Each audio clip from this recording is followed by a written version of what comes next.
college and in 2 graduate school situations. I had 3 influential teachers, I think. And I was mostly, I won't say at odds, but I was mostly,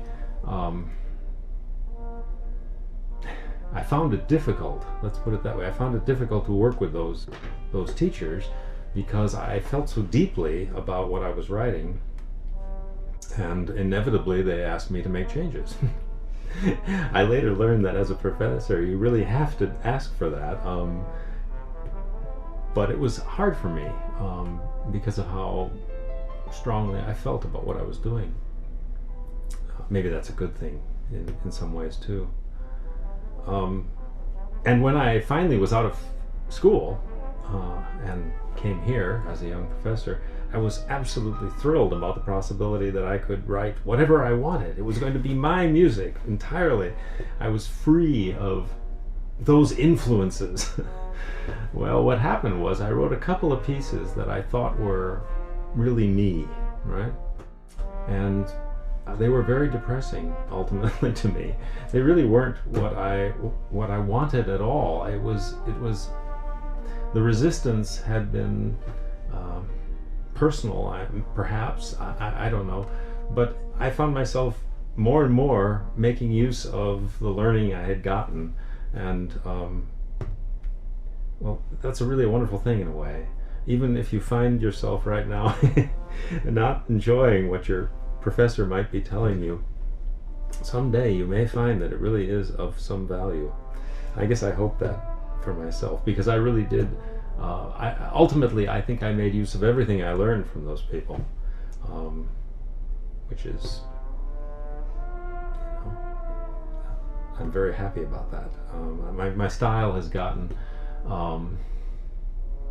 has become a complex mix of influences that, and the consistency within that. I mean, sometimes people will find a negative in the fact that the stylistic language can change. The language can be at one point intensely contemporary and discordant, and at another time extremely mellow and laid back and even reactionary. I think that's okay, frankly. I think that's not a bad thing. What stays constant, I think, is a certain rigor that I got from one of my teachers, I think. I've mentioned this in other places, but it's a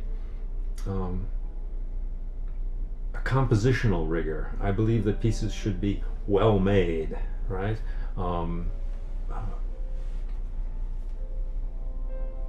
Exhibiting compositional expertise, not simply thrown together.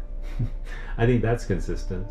I think a certain rhythmic energy that is related to dance, certain kinds of dances anyway, has been an influence and a consistent element in my music for a long time. I've written a lot of pieces actually named after dances. And then humor. I think there's humor in some of my music. Maybe not always, but it's often there. I don't think a composer is ever satisfied.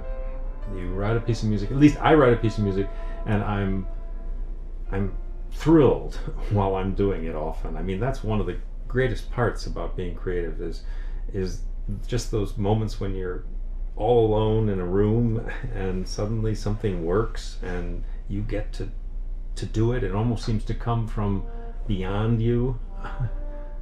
I know people say that and it sounds really kind of strange, but it really does sometimes. And it's exhilarating and it's positive. And then the work gets played, and by the time it's played, usually it's months and months after the creative process is ended, maybe even longer than that, and it always leaves me thinking, if I could write another piece now, it would be so much better. And therefore every piece is has that new excitement of having the potential to be better, I can't say exactly, what that better would be, but it keeps you going. It keeps me working.